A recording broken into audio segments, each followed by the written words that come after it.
Good morning students, myself Prince Singh and I welcome you all to my YouTube channel. Students, हम लोग आज अपने channel पे C programming की सीरीज स्टार्ट करने वाले हैं। ठीक है स्टूडेंट्स, आज मेरा पहला लेक्चर है जिसमें मैं आपको सी का इंट्रो दूंगा। अब ये जो सीरीज़ होने वाली है ये BCA एंड BTech, जो student BCA and BTech pursue कर रहे हैं उनके लिए बहुत हेल्पफुल होने वाली है। क्यों? क्योंकि मैं इस सीरीज़ को स्पेशली BCA BTech के बच्चों के लिए उनकी यूनिट वाइज चलाऊँगा।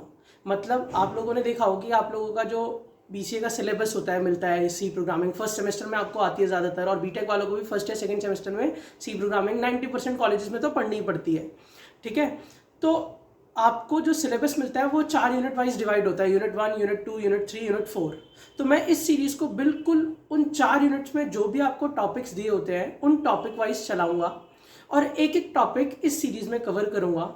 तो आपके एग्ज़ाम पॉइंट ऑफ व्यू से ये बहुत हेल्पफुल रहने वाली है सीरीज़ आप लोगों के लिए।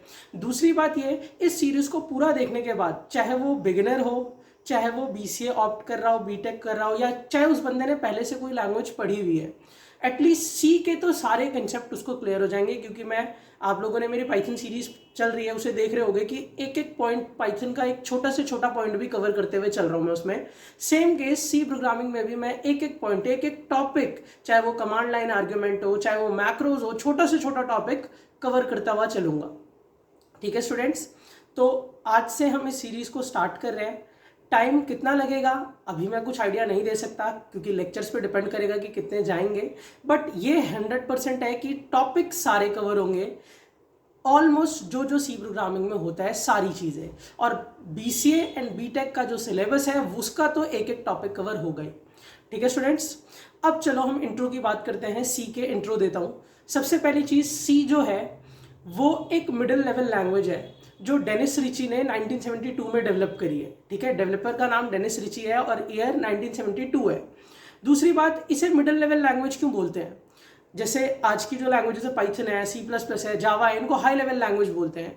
तो कई बच्चों को ये भी डाउट रहता है कि middle level language, high level language, low level language, क्या फ़र्क होता है इसमें? देखो, सी को एक मिडिल लेवल लैंग्वेज इसलिए बोला जाता है कि सी जो है वो लो लेवल लैंग्वेज की रिस्ट्रिक्शंस के साथ चलती है, और हाई लेवल लैंग्वेजेस के थोड़े बहुत फीचर्स जैसे इनबिल्ट फंक्शन का कंसेप्ट होता है वो भी कवर करती है। मतलब इसमें लो लेवल लैंग्वेज की रिस्ट्रिक्शन भी है, साथ साथ हाई लेवल लैंग्वेज के इनबिल्ट फंक्शन, प्रोसेसेस, वो सब चीज़ें हैं, इसलिए इसको मिडिल लेवल लैंग्वेज बोला जाता है। ये हाई लेवल लैंग्वेज में नहीं आती। हाई लेवल लैंग्वेज जैसे पाइथन है, अब पाइथन सीरीज जो मेरी फॉलो कर रहा है वो देख रहा होगा कि पाइथन में हर चीज़ के लिए प्री डिफाइंड इनबिल्ट फंक्शन बना हुआ है। और इनबिल्ट फंक्शन का एडवांटेज ये है कि आपको खुद से कुछ काम करने की जरूरत नहीं है, बस उस फंक्शन को बुलाओ, वो ऑटोमेटिकली अपना काम कर देगा। बट सी में ये चीज़ें बहुत कम है, इनबिल्ट चीज़ें हैं बट पाइथन से कंपेयर किया जाए तो उससे कंपैरिजन में कम है, जावा से कंपेयर किया जाए तो उसके कंपैरिजन में कम है स्टूडेंट्स। ठीक, तो सर इसका तो एक तरीके से डिसएडवांटेज हुआ कि हमें चीज़ें कम मिल रही हैं सीखने को, या प्री डिफाइंड चीज़ें कम है, बिल्कुल। बट एडवांटेज ये है स्टूडेंट्स कि आप कोडिंग का एक बेसिक से बेसिक चीज़ का भी लॉजिक बनाना सीख जाओगे। देखो यार, एक बहुत प्रैक्टिकल बात बताता हूँ। अगर मैं आपको किसी भी चीज़ का प्री डिफाइंड फंक्शन बना के दे देता हूँ, ठीक है, पाइथन एक बहुत अच्छी लैंग्वेज है, पाइथन का वो नहीं कह रहा, बट अगर मैं सीखने की बात करूं, स्टार्टिंग करनी चाहिए किसी लैंग्वेज से। ये मैंने अपनी एक वीडियो बनाई थी जिसमें मैंने ये लिखाया था कि which language is best to start. मैंने तब भी बोला था कि आप कोशिश करो ये C या C++ लैंग्वेज से शुरू करो। क्यों? पाइथन एक प्री डिफाइंड लैंग्वेज है। प्री डिफाइंड मतलब उसमें काफ़ी सारी चीज़ें प्री डिफाइंड है, इनबिल्ट है, तो आपको उन चीज़ों का लॉजिक नहीं पता लग पाता कि भाई एक्चुअल में वो चीज़ें चल क्या रही है, क्योंकि भाई आप उसका फंक्शन होता है, आप बुला देते हो, वो काम कर देता है। बट अगर किसी चीज़ में उस फंक्शन को इंप्लीमेंट ना कर पाओ तो उसका डेवलपमेंट, उसका कोड तो आना चाहिए ना। और सी आपसे बहुत जगह ऐसी चीज़ों के कोड बनवाएगा, क्योंकि काफ़ी चीज़ें ऐसी हैं जो सी में प्री डिफाइंड नहीं है, तो आपको फिर उसका लॉजिक डेवलप करना पड़ेगा। क्लियर हुई बात? ये एक बहुत मेजर मेरी नज़र में एडवांटेज जो है सी प्रोग्रामिंग का वो ये कि बच्चा हर चीज़ का, प्री डिफाइंड चीज़ें बहुत कम है, इस वजह से हर चीज़ का उसको कोड बनाना पड़ेगा, हर चीज़ का लॉजिक डेवलप करना पड़ेगा, और ये आपके लिए एक एडवांटेजियस बात है। क्लियर हुई बात स्टूडेंट्स? दूसरा बेनिफिट सी प्रोग्रामिंग सीखने का ये स्टूडेंट कि आपको अदर लैंग्वेजेस सीखना आसान लगने लगेगा। ऐसा क्यों भाई? आपने अभी मैंने बताया कि सी प्रोग्रामिंग में रिस्ट्रिक्शंस बहुत हैं। जब अदर लैंग्वेजेस आप सीखोगे तो वहाँ से जब रिस्ट्रिक्शन हटेंगी तो आपको ऑटोमेटिकली वो इजी लगेंगी, क्योंकि यहाँ पे आपको हर चीज़ के लिए कुछ ना कुछ रूल रेगुलेशन याद रखना पड़ेगा। और दूसरी, जो पाइथन सीरीज फॉलो कर रहा है वो जब सी सीखेगा ना तो उसको अलग ही डिफिकल्ट लेवल लगेगा वो, बट कोई सी सीख के पाइथन सीखेगा ना उसके लिए बहुत आसान हो जाएगा वो सीखना।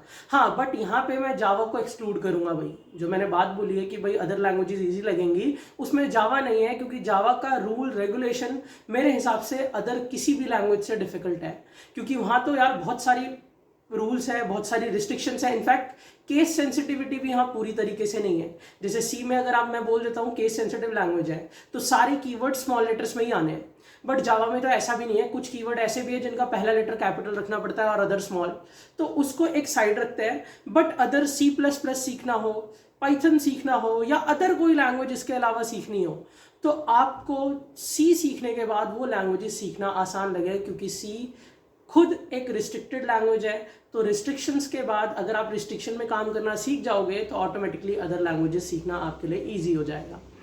ठीक students, now third benefit student, क्योंकि हमारी सी प्रोग्रामिंग जो है उसमें बहुत कम प्रीडिफाइंड चीज़ें हैं, तो आपको क्या है कि हर चीज़ का, मैंने बताया ना कि आपको कोड बनाना पड़ेगा, तो आप एक कोडिंग के एकदम बेस तक जा सकते हो। हर एक चीज़ के लिए कोई भी चीज़ प्रीडिफाइंड नहीं है, तो आपको हर एक चीज़ का लॉजिक डेवलपमेंट, आप मतलब एग्जैक्टली जैसे कंप्यूटर काम करता है, जो वो ड्राई रन करेगा एग्जैक्ट वो चीज़ें भी सीख जाओगे सी प्रोग्रामिंग करते करते। कंसेप्ट क्या है कि जो आप कोड बनाओगे तो कोड में एक एक लिखी हुई लाइन आपको पता होगी। ठीक, अगर आप उसी चीज का फंक्शन यूज करते तो उसके बैकग्राउंड में या बैकएंड पे क्या काम हो रखा है आपको नहीं पता, आप बस उस फंक्शन को यूज कर रहे हो और वो फंक्शन चल रहा है। बट आप जब उसे खुद बनाओगे तो आपको ये भी बात पता लगेगी कंप्यूटर उसे कैसे एग्जीक्यूट कर रहा है, कैसे उस पर वर्क कर रहा है, कौन सी लाइन पहले चला रहा है, कैसे, जैसे एक छोटी सी बात करते हैं कि एक स्ट्रिंग को रिवर्स करने का या एक स्ट्रिंग का पैलिंड्रोम चेक करने का। अब पाइथन में तो इन सारी चीजों का, फैक्टोरियल निकालने का, सारी चीजों के प्रीडिफाइंड फंक्शन है, बट सी में ये चीजों के, सब चीजों के नहीं है। तो आपको उनका कोड बनाना पड़ेगा। कोड बनाना पड़ेगा तो कोड समझना भी पड़ेगा, और कोड समझना पड़ेगा तो आपको ये पता लग जाएगा कि एक फैक्टोरियल निकालते वक्त हमारा कंप्यूटर वर्क कैसे करता है, कैसे नंबर को लेके आता है, कैसे मल्टीप्लाई करता है। तो आप एग्जैक्ट कंप्यूटर की वर्किंग भी सीख जाओगे स्टूडेंट्स। क्लियर हुई बात? तो सी का देखो, अगर मैं मेन एडवांटेज घुमा फिरा के बात करूं तो यही है कि सी सीखने के बाद बच्चा ये लगा लो कि ऑलमोस्ट डेवलपमेंट, जो प्री डिफाइंड की आदत होती है कि हम प्री डिफाइंड चीजें यूज कर लेंगे, उस आदत से बाहर निकल आओगे। आप हर चीज को डेवलप करना सीख जाओगे।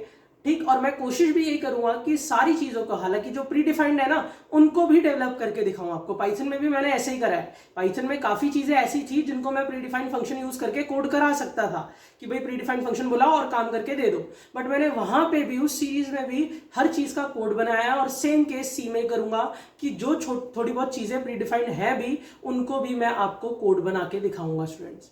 क्लियर? और एक एडवांटेज ये भी है कि ये अदर लैंग्वेजेस के साथ इंटरैक्ट कर सकती है, इंटरफेस बना सकती है। तो वो तो ज़्यादातर लैंग्वेजेस में, हर लैंग्वेज में होता है कि दूसरी लैंग्वेजेस के साथ इंटरफेस करके काम कर सकती हैं। क्लियर हुई बात स्टूडेंट्स? ठीक, आज की डेट में अगर सी प्रोग्रामिंग का यूज़ बताएं तो डेस्कटॉप एप्लीकेशन में इसको बनाया जाता है। ठीक है, दूसरी चीज़ आपके ग्राफिक डिज़ाइनिंग में इसका यूज़ होता है, मतलब मेन जो ग्राफिक का कंटेंट बनता है उसमें सी प्रोग्रामिंग लैंग्वेज का यूज़ होता है। और भी मल्टीपल ऐसी एप्लीकेशंस है जहाँ पे सी प्रोग्रामिंग का यूज़ होता है। तो मैं जब पहली क्लास, जहाँ पे मैं कंटेंट अपने कोडिंग स्क्रीन आपको सॉफ्टवेयर बताऊंगा स्टूडेंट, वहाँ पे मैं प्रॉपरली हर चीज़, एप्लीकेशन क्या है, सब कुछ लिखवा दूंगा। सारे नोट्स के साथ चलेंगे हम इस सीरीज़ को लेके।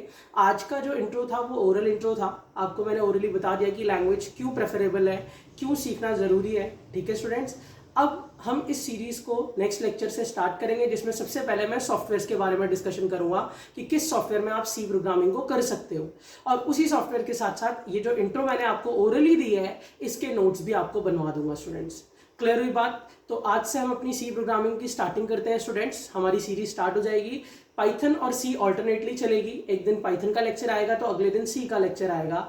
और स्टूडेंट्स, आप लोग अगर मेरी वीडियोस, आपको मेरा कंटेंट अच्छा लग रहा है तो प्लीज़ चैनल को सब्सक्राइब कर दो, अपने फ्रेंड्स में इन सीरीज़ को शेयर कर दो। मैं ऑलमोस्ट सारी series, interview, placement, data structure सब लेके आऊँगा, बट थोड़ा टाइम लगेगा, धीरे धीरे करके चीज़ें आएंगी। तो आपको अगर कंटेंट अच्छा लग रहा है तो अपने फ्रेंड, फैमिली, जिसको भी नीड है लैंग्वेजेस पढ़ने की, आप उनके साथ इस सीरीज, इस चैनल को शेयर कर सकते हो स्टूडेंट्स। ठीक है, तो अब नेक्स्ट लेक्चर से हम अपनी सी प्रोग्रामिंग की कोडिंग को स्टार्ट करते हैं स्टूडेंट। ठीक है, you all are welcome to this series of C programming. Thank you everyone. Have a nice day.